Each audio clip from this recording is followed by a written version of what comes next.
पहले तो इन लोगों ने सवाल पूछे, कुछ चीज़ें मैंने नोट की हुई हैं और कोशिश करता हूँ कि मुख्तसर टाइम में आपको उनके जवाब भी दूँ। सबसे पहले हमारी अपनी बिरादरी के अवान साहब ने ब्रेल की तारीफ बताते हुए बड़ी अच्छे तरीके से एक सवाल प्रयोग किया, उनका जवाब है Braille board device. Sir, Braille devices मौजूद हैं और बिट के नाम से और ब्रेल नोट टेकर्स के नाम से ऐसी डिजिटल डिवाइसेस मौजूद हैं जो कि ब्रेल से प्रिंट और प्रिंट से ब्रेल कन्वर्ट करने की फैसिलिटीज़ भी प्रोवाइड करती हैं। तो टेक्नोलॉजी हमारे पास आ गई है और टेक्नोलॉजी को हमने ही इंसान ने इस्तेमाल करना है। टेक्नोलॉजी अच्छी या बुरी नहीं होती है, जैसे गन से या चाकू से आप पत्थर भी काट सकते हैं, इंसान का गला भी काट सकते हैं, फ्रूट भी काट सकते हैं। इसी तरीके से टेक्नोलॉजी है, हम ही ने उसको अपने बेटर यूज़ के लिए, अपने बेनिफिट के लिए इस्तेमाल करना है। उर्दू के हवाले से रज़ा साहब का सवाल था। रज़ा साहब, आईफोन में ई स्पीक के नाम से एक एप्लीकेशन है, वो आपको इंस्टॉल करनी होती है। उसके बाद कुछ स्टेप्स हैं जो यहाँ पे मैं नहीं बताऊँगा। पर्सनली एक यूट्यूब भी मैंने वीडियो भी एक डेवलप की हुई है थोड़ी सी छोटी सी डेमोन्स्ट्रेशन के साथ, वो भी आप देख सकते हैं। आपको मैं पर्सनली भी आपके साथ शेयर कर दूँगा। ई स्पीक सॉफ्टवेयर है जो आईफोन में भी इस्तेमाल होता है। एंड्रॉयड यूज़र इस सॉफ्टवेयर को ऑलरेडी जानते हैं। चैट जीपीटी एक भी वाकई बहुत रेवोल्यूशनरी चीज़ है और रिसर्च और जो सर्च इंजन थे उसको आने वाले टाइम में रेवोल्यूशनाइज करने जा रहा है। इसके लिए भी एक्सेसिबिलिटी के ऊपर, इसकी एक्सेसिबिलिटी के ऊपर भी काम हो रहा है। काफ़ी हद तक एक्सेसिबल है ये पर्सन विद विजन इम्पेयरमेंट के लिए, स्क्रीन रीडर के लिए। मैंने खुद इसको इस्तेमाल किया है, बहुत यूजफुल चीज़ है। इवन इसके ज़रिए से हम मुख्तलिफ वेबसाइट डेवलप करने के लिए एक्सेसिबल कोड भी लिख सकते हैं। इसके अलावा डिजिटल बैंकिंग, जी डिजिटल बैंकिंग, अच्छा ये it's issue which is very close to my heart as well.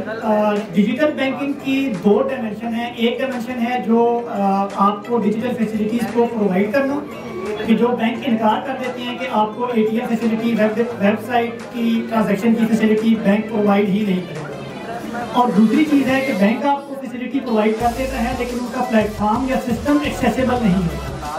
तो इन दोनों को अलग-अलग डील करना पड़ेगा। पहली चीज़ स्टेट बैंक की पॉलिसी है, उसके ऊपर तो कोई बैंक आपको रिफ्यूज़ नहीं कर सकता कि आप ऑन द ग्राउंड के आप विजुअली इम्पेयर्ड हैं। इसके अलावा अगर कोई टेक्निकल इशू होता है तो बैंक रिफ्यूज़ कर सकते हैं, लेकिन on the ground of vision impairment कोई भी बैंक आपको रिफ्यूज़ नहीं कर सकता कि आप वेबसाइट ट्रांजैक्शन या मोबाइल ट्रांजैक्शन, ऐप ट्रांजैक्शन या एटीएम ट्रांजैक्शन की फैसिलिटी अपने किसी भी बैंक से नहीं अवेल कर सकते। अगर कोई बैंक रिफ्यूज़ करता है तो स्टेट बैंक ऑफ पाकिस्तान की वेबसाइट के ऊपर आप लोग जाएँ, वहाँ पे कंप्लेंट सेक्शन है।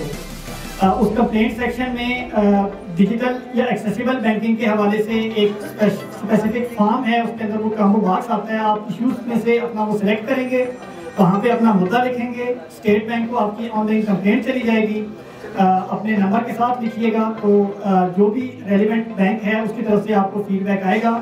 मैंने मुख्तलिफ डिपार्टमेंट के साथ काम करते हुए दो सिस्टम्स देखे हैं जो काम कर रहे थे। एक आज से कोई 2 साल पहले तक सिटीजन पोर्टल ऐप थी, उसके ऊपर एक्शन होता था, और दूसरा स्टेट बैंक की कंप्लेंट्स के ऊपर एक्शन होता था। डिजिटल जो सिटीजनशिप ऐप है उसके बारे में मैं अभी नहीं कह सकता क्योंकि लेटली मैंने कोई कंप्लेंट वहाँ पे प्लेस की नहीं है, लेकिन स्टेट बैंक की कंप्लेंट के हवाले से मैं ये कह सकता हूँ कि जो भी ऑनलाइन कंप्लेंट वहाँ पे रजिस्टर होती है उसके ऊपर स्टेट बैंक एक्शन ज़रूर लेता है। देन जी मेरे पास और नोट में है, किसी ने बात की थी यहाँ पे बहुत ज़्यादा टेक्नोलॉजी प्रोफेशनल्स हैं हमारे पास। हम जो हैं बहुत ज़्यादा, कई लोग ब्लाइंड लोग भी साइटेड लोगों को कंप्यूटर बता रहे होते हैं, लेकिन जब मार्केट में देखने की बात आती है तो प्रोफेशनली हमारे जो लोग हैं वो सामने नज़र नहीं आते। उसकी बुनियादी वजह यहाँ पे लोगों ने ऑलरेडी हाईलाइट कर दी है कि हम लोगों ने 3 MA किए हुए होते हैं, लेकिन वो 3 MA कौन से होंगे? इस्लामियात होगा, हिस्ट्री होगा और स्पेशल एजुकेशन होगा। तो एक भी अगर आप MA कर लेते और ढंग का कर लेते तो मैं ढंग में ये नहीं कह रहा कि ये जो MA किए थे 3 आपने ढंग के नहीं किए, ये भी बहुत अच्छे हैं। तालीम किसी लेवल की भी ख़राब नहीं होती है, तालीम हमेशा से इंसान को फ़ायदा देती है। लेकिन अगर आप उसको फोकस एजुकेशन रखेंगे, फोकस करके करेंगे तो रिलेटिवली ज़्यादा बेनिफिट लिए जा सकते हैं। तो इसके लिए सजेशन यहाँ पे ऑलरेडी आ चुकी है कि प्राइमरी लेवल से और एटलीस्ट अगर प्राइमरी लेवल से नहीं तो मैट्रिक लेवल से ज़रूर ये करना चाहिए कि हमारे जो स्टूडेंट्स हैं उनको हम मोटिवेट करें कि वो ये जो सब्जेक्ट्स हैं साइंस के सब्जेक्ट्स उनको आप करें, उनको पढ़ें मैट्रिक में, फिर ICS करें, BCS करें और BS इन कंप्यूटर साइंसेस करें, मास्टर्स करें, PhDs करें। आज के दौर में टेक्नोलॉजी आपको फैसिलिटी ज़रूर प्रोवाइड करती है, अवेयर हमने करना है टेक्नोलॉजी को। आज से 20 साल पहले तक ये फैसिलिटीज़ कम थी, आज रिलेटिवली ज़्यादा हैं। इसमें इस हाल में मुझे राजेश ने बताया था कि कोई 70 के करीब डिसेबिलिटी राइट्स ऑर्गेनाइजेशन मौजूद हैं। आप लोगों को अगर इस सेमिनार से एक चीज़ की टेक अवे आप लेके जाना चाहते हैं तो मैं यही कहूँगा कि यही की टेक अवे ले जाएं कि एक स्ट्रेटेजी बना लें कि गवर्नमेंट लेवल के ऊपर, सिस्टमेटिक लेवल के ऊपर आपने कैसे फाइट करनी है कि पर्सन्स विद डिसेबिलिटीज़ को, विजन इम्पेयरमेंट को ये फैसिलिटी प्रोवाइड की जाए कि वो कंप्यूटर साइंस के सब्जेक्ट ना सिर्फ पढ़ें बल्कि उनसे रिलेटेड जो उनको लैब फैसिलिटीज़ एक्सेसिबल फॉर्मेट के साथ चाहिए वो भी उनको प्रोवाइड करें। दूसरी तरफ you have an other battle on your hand और वो ये है कि पेरेंट्स को और बच्चों को इस बात की कन्विंस करना कि भाई आप लोग ये साइंस के सब्जेक्ट पढ़ सकते हैं, इसको पढ़ें भी और उनको किसी न किसी तरीके से, क्योंकि देखें हमारे यहाँ हर जगह पे एक जैसा इन्वायरमेंट नहीं है। ज़्यादातर जो हमारे यहाँ मिडिल क्लास या लोअर मिडिल क्लास के जो लोग हैं उनको एजुकेशन का मकसद ही नौकरी लेना होता है। तो लोगों को पहले तो इस बात पे कन्विंस करना पड़ेगा कि आप अगर मास्टर्स, BSc, BCS कर जाएंगे तो आपके लिए नौकरियाँ मार्केट में अवेलेबल होंगी। तो ये एक अपील टास्क है जिसको मेरे ख्याल से हमारे जो ऑर्गेनाइजेशन हैं इसके ऊपर बेस्ट स्ट्रेटेजी बना सकती हैं।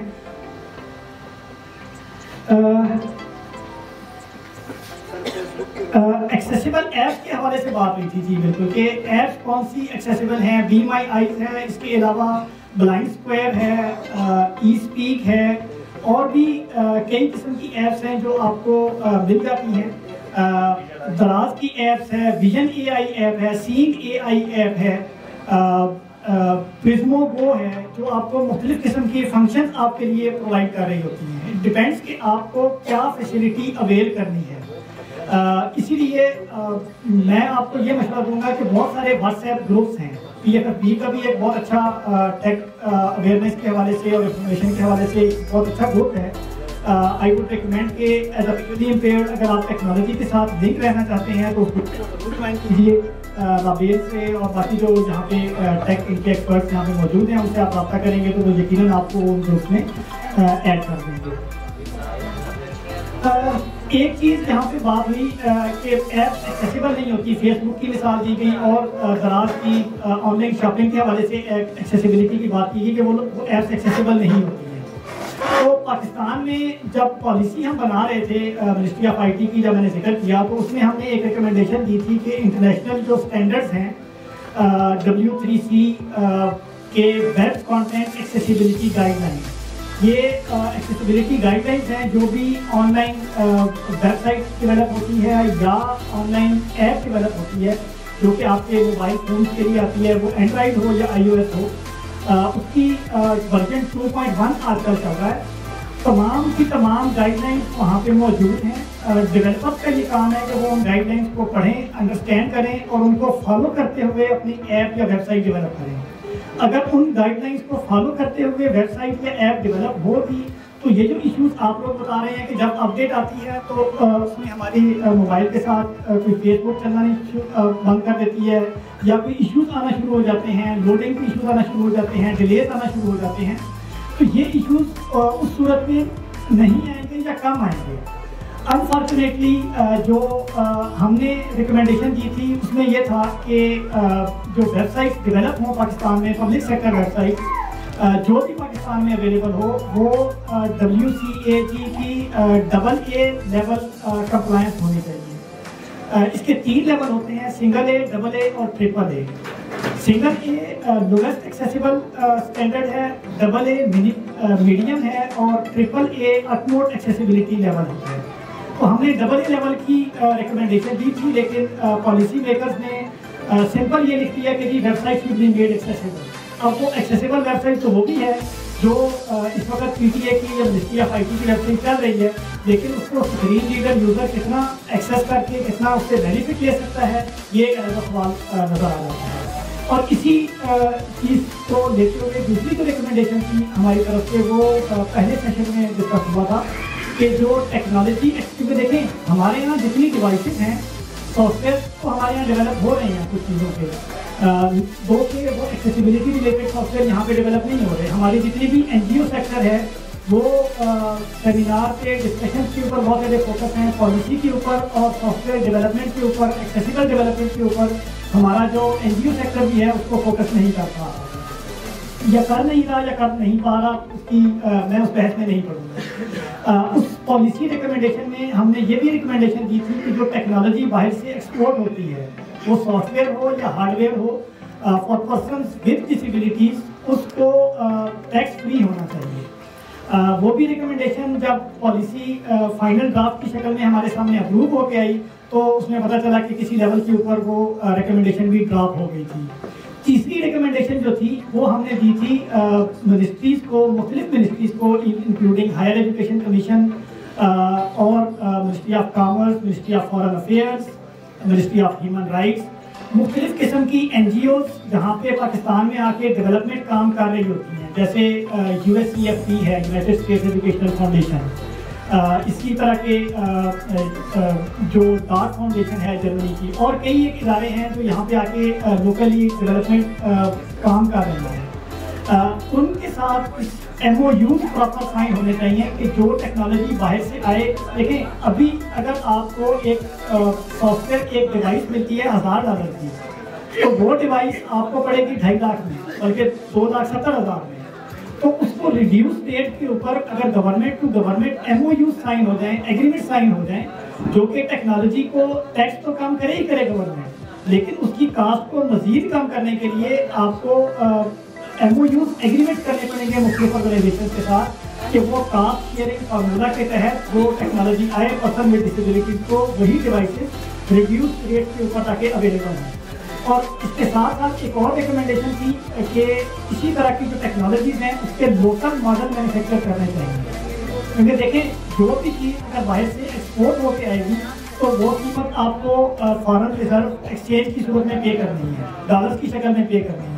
लेकिन अगर उसी को आप लोकली अपनी मार्केट में डेवलप कर लें तो वो टेक्नोलॉजी शायद कम रेट के ऊपर आप उसको डेवलप कर सकते हैं, ना सिर्फ डेवलप कर सकते हैं बल्कि बाद में अगर आपकी टेक्नोलॉजी उसके स्टैंडर्ड्स थोड़े से हाई हो जाएं तो आप उसको एक्सपोर्ट करके ज़रिए मुबादला भी कमा सकते हैं। लेकिन ये भी सजेशन अनफॉर्चुनेटली ड्रॉप हो गए। पॉलिसी के ऊपर मैं आखिरी बात करके अपनी डिस्कशन को कंक्लूड करूँगा कि पॉलिसीज़ तो हम बहुत सारी बना लेते हैं और बहुत सारी पॉलिसीज़ हैं भी।